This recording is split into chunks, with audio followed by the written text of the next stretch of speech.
అధ్యక్ష,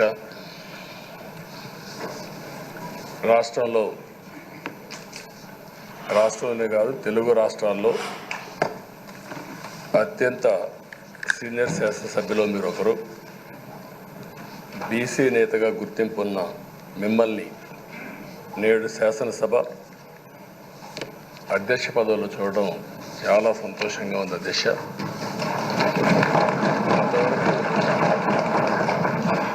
మిమ్మల్ని సభలో ఇక్కడ చూసాం, ఈరోజు అధ్యక్ష స్థానంలో చూస్తున్నాం. చాలా ఆనందంతో చాలా గర్వపడుతున్నాం.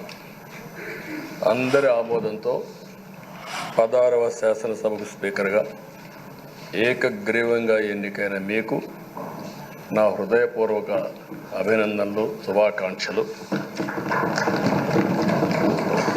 ఈరోజు ఇక్కడ చాలామంది కొత్త శాసనసభ్యులు వచ్చారు.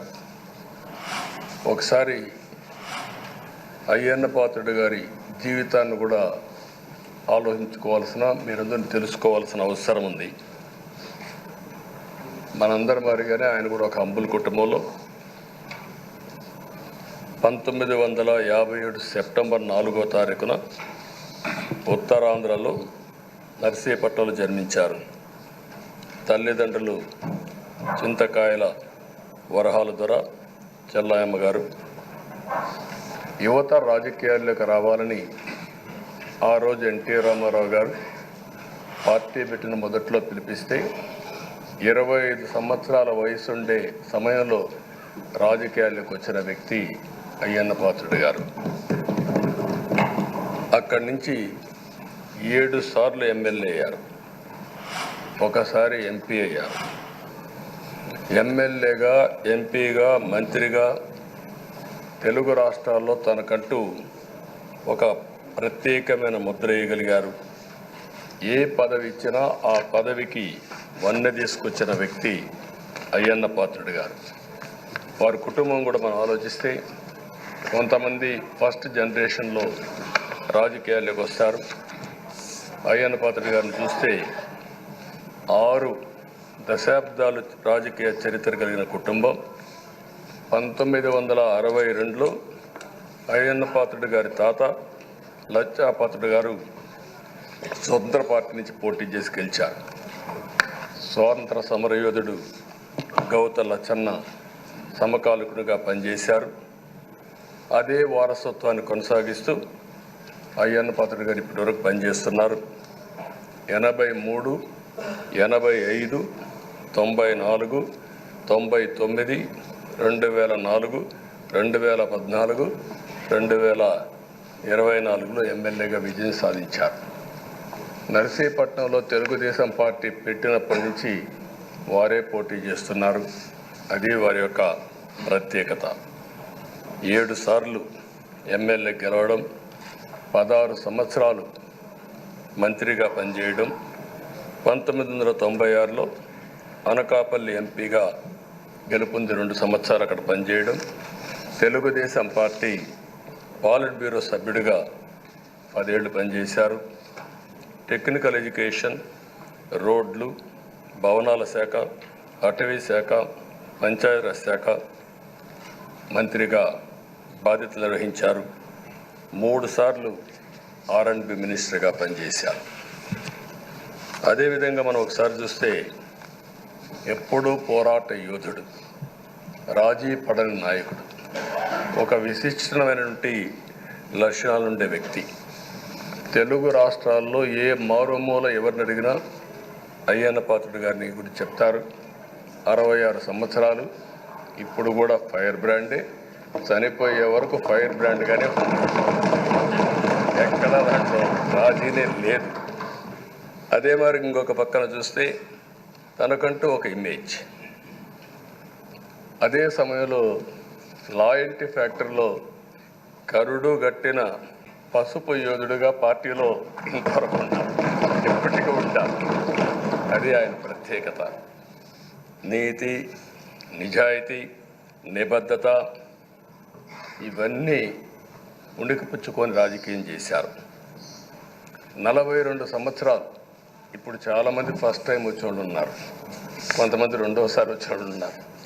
42 సంవత్సరాలు ఒక నియోజకవర్గం అంటిపెట్టుకుని నర్చర్ చేసి 7 సార్లు గెలవడం అనేది ఒక అరుదైన అనుభవం. చాలామందికి 2-3 సార్లుగా ఫిట్టెక్కి వస్తుంది. అక్కడి నుంచి మనుషులు మారిపోతూ ఉంటాం. అలాంటి సందర్భంలో ఎప్పుడు కూడా రాజీ పడకుండా పనిచేశారు. 42 సంవత్సరాలుగా పసుపు జెండాను మోస్తూనే ఉన్నారు.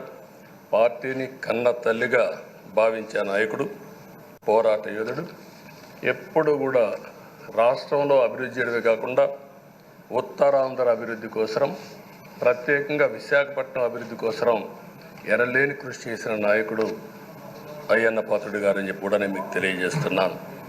ఇంకొక పక్కన ఉత్తరాంధ్ర సుజల స్రవంతి, విశాఖపట్నం, విజయనగరం, శ్రీకాకుళం నీళ్లు కావాలి, గోదావరి నీళ్లు రావాలి, ఆ ప్రాంతం కూడా బాగుపడాలి, మా కరువు ప్రాంతానికి నీళ్లు కావాలని వెనకబడి క్యాబినెట్ మినిస్టర్గా దాన్ని శాంక్షన్ చేయించిన వ్యక్తి అయ్యన్న పాత్రుడు గారు. దానికి మనస్ఫూర్తిగా అభినందిస్తున్నాను. అందరికి కూడా కష్టాలు వస్తూ ఉంటాయి. ఆయన రాజకీయ జీవితంలో ఎప్పుడూ పడనటువంటి ఇబ్బందులు గత 5 సంవత్సరాలు పడ్డాడు. మామూలుగా కూడా కాదు. తన ఇంట్లోకి 100 మంది పోలీసులు పంపించారు. గోడలు పగలగొట్టారు. రాత్రిపూట భయంకరమైన వాతావరణాన్ని క్రియేట్ చేశారు. ఒక స్టేషన్లో కాదు, అనేక పోలీస్ స్టేషన్లో కేసులు పెట్టారు. రాత్రుల్లో దేశపోయి స్టేషన్ టు స్టేషన్ తిప్పారు. ఎక్కడా భయపడలా, ధైర్యంగా ఉన్నాడు. 23 కేసులు పెట్టారు. అందులో దగ్గర 10 కేసులు ఒక సిఐడిని పెట్టారు. అయితే రాజీలేని పోరాటం చేసి మనోనిబ్బరంతో ముందుకు పోయిన వ్యక్తి.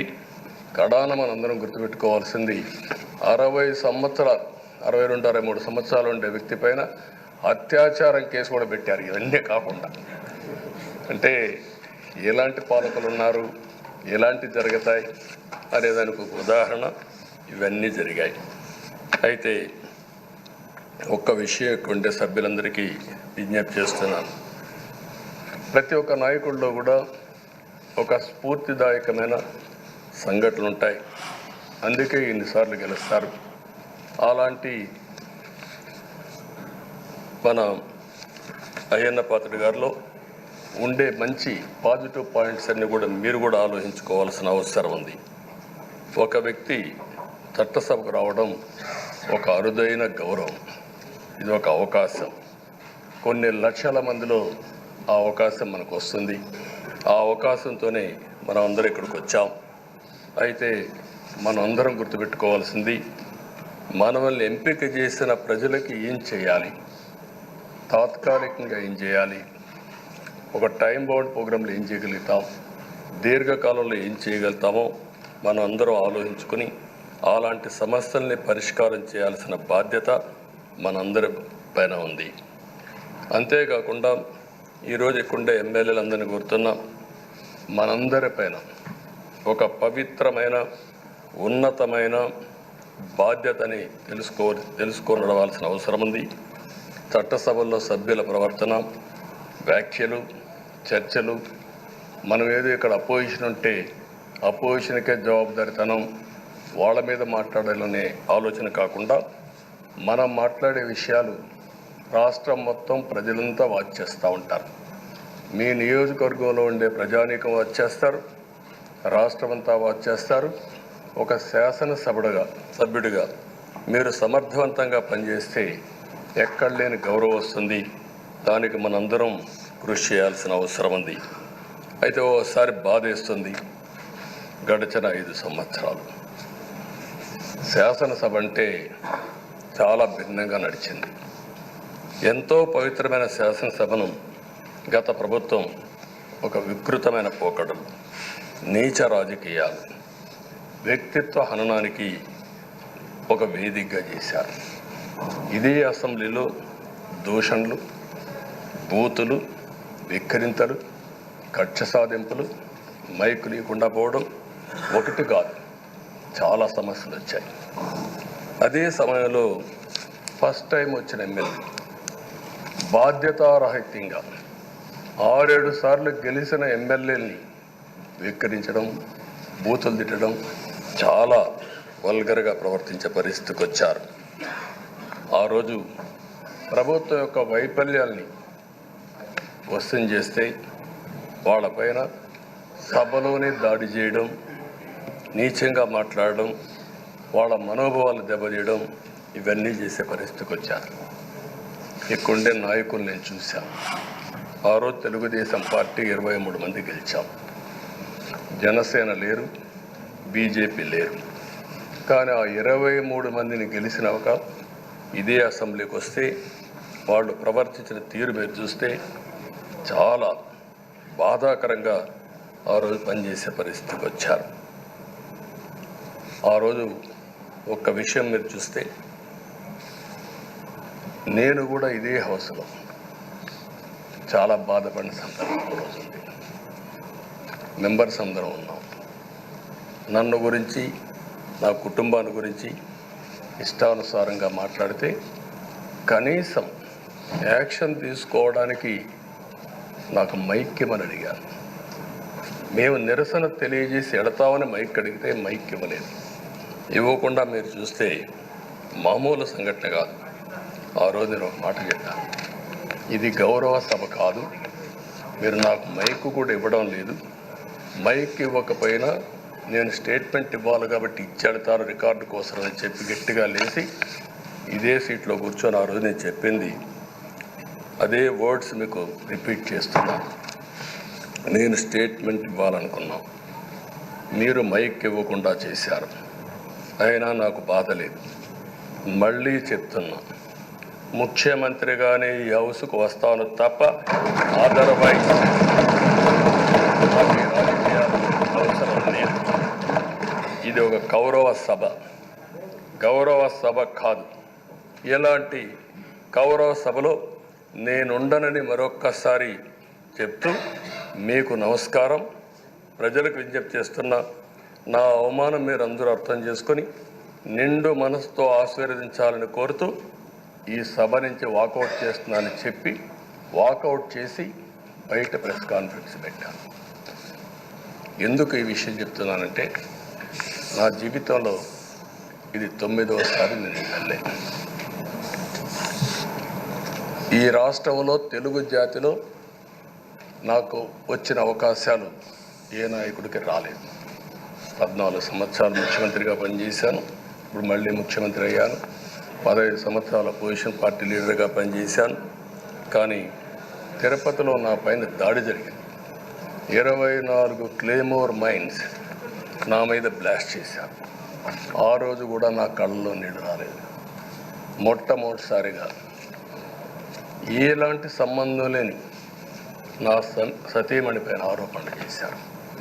ఆ ఒక్కరిపైన కాదు, ఈ రాష్ట్రంలో ఆడపడుచులందరిపైన, గౌరవంగా బ్రతికే ఆడబిడ్డలందరినీ అవమానం చేయడం, సోషల్ మీడియాలో పెట్టడం, క్యారెక్టర్ అసాసినేషన్ చేయడం, ఇలాంటి చాలా సంఘటనలు జరిగాయి.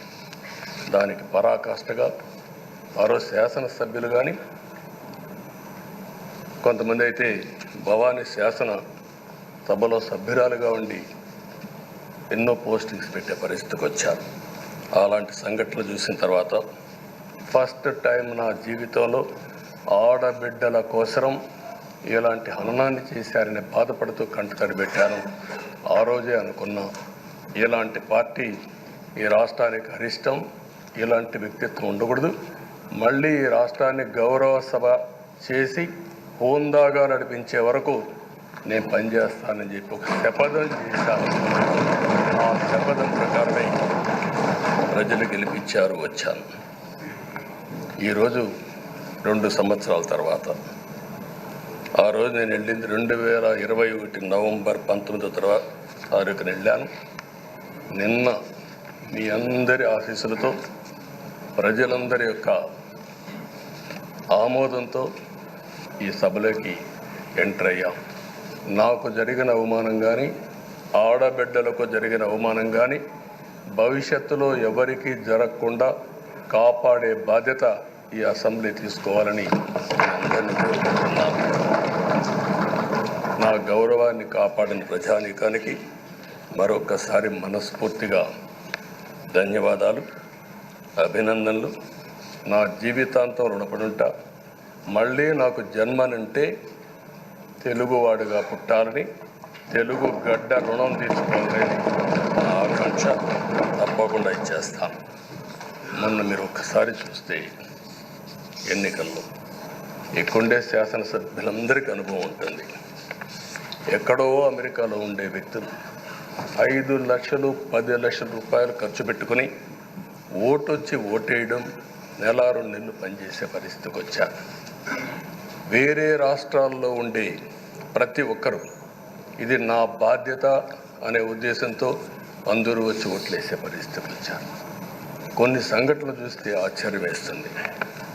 ఈ హైదరాబాద్ నుంచి ఎన్నికల ముందు రోజున 55 ట్రైన్లు వేశారు. 55 ట్రైన్లో ఫుట్పాత్ల పైన నిలబడుకొని వచ్చారు. ఏసీలో ఫుల్గా, మామూలుగా ఏసీ అంటే ఒక ప్రెషర్ ఉంటుంది, ఎక్కువ మంది ఉంటే గాలి ఆడదు. అయినా కూడా లెక్క పెట్టుకోకుండా వచ్చారు. వీళ్ళందరినీ మనం పిలిస్తే రాలా, మనం ఆర్గనైజ్ చేస్తే రాలా.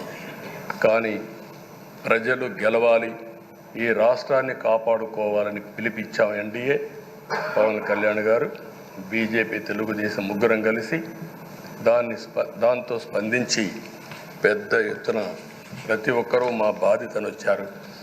అదే మాదిరిగా పేదవాడు భోజనం తెచ్చుకొని బస్సుల్లో వచ్చి ఓటేసి మళ్ళీ వెళ్ళారు. అంటే అంత అభిమానం చూపించారు. వాళ్ళ రుణం తీర్చుకోవాల్సిన బాధ్యత ఈ సభ పైన ఉందని చెప్పి మీ అందరికీ తెలియజేస్తున్నా. ఆ బాధ్యతని మన కళ్ళ ముందు ఎప్పుడూ కనపడవలసిన అవసరం ఉంది. ఈరోజు రాష్ట్రం విధ్వంసమైన రాష్ట్రాన్ని మళ్ళీ గాడిన పెట్టాలి. మంత్రులందరం ప్రమాణ స్వీకారం చేశాం, పవన్ కళ్యాణ్ గారు అందరం కూడా చేశాం.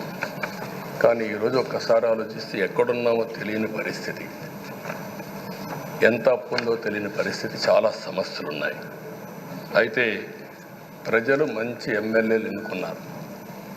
నేను కానీ, పవన్ కళ్యాణ్ గారు కానీ, బీజేపీ కానీ, అగ్రనాయకత్వం అందరం కూడా, నరేంద్ర మోడీ గారితో సహా, ఇంకొక పక్క అమిత్ షా గారు అందరం కూడా మీటింగ్లు పెట్టినప్పుడు చాలా స్పష్టంగా హామీలు ఇచ్చాం. అవి నమ్మారు, మనలందరినీ ఎంపిక చేసుకున్నారు. మీరందరూ కలిసి ఒక మంచి వ్యక్తిని, రాజకీయాల్లో గౌరవాన్ని కాపాడే వ్యక్తిని, పార్టీని నమ్ముకున్న వ్యక్తిని మీరు ఎన్నుకున్నారు. ఈరోజు మనందరం కూడా గుర్తుపెట్టుకోవాల్సింది, ఇక్కడికి వచ్చినప్పుడు అవతల పార్టీ వాళ్ళు కూడా మనం ఎగతాళి చేయాల్సిన అవసరం లేదు. ప్రజలు పనిష్మెంట్ ఇచ్చారు. ఇదే హౌస్లో నేను చూశాను.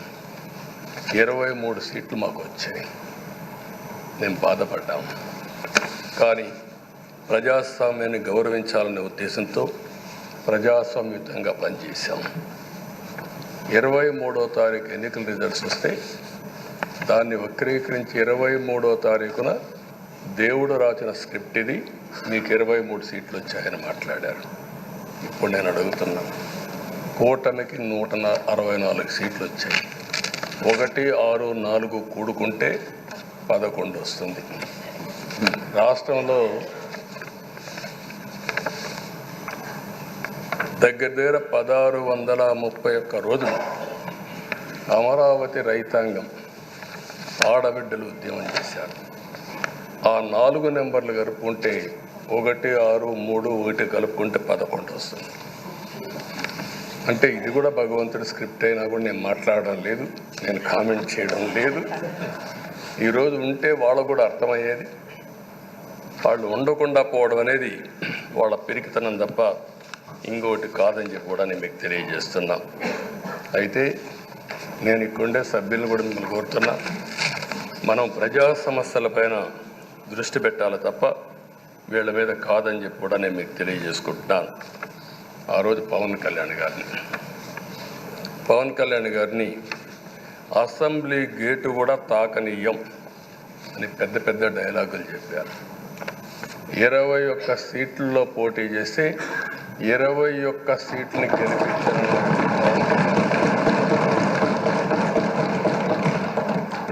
వైనాట్ 175 అని చెప్పి 11 కూడా తెచ్చుకోలేని నాయకత్వం. అంటే ఏ విధంగా మాట్లాడారు అనేదానికి ఇది ఒక ఉదాహరణ.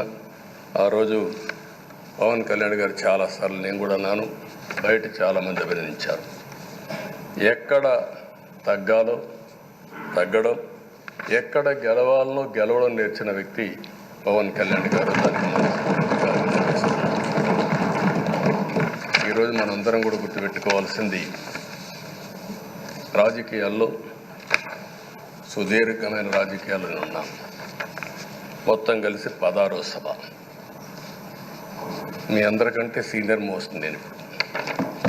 8 + 1 9వసారి. అంటే 16 సభల్లో 16వ సభ, 9 సభల్లో ఉన్నాను. అంటే అన్ని సభలను చూశాను.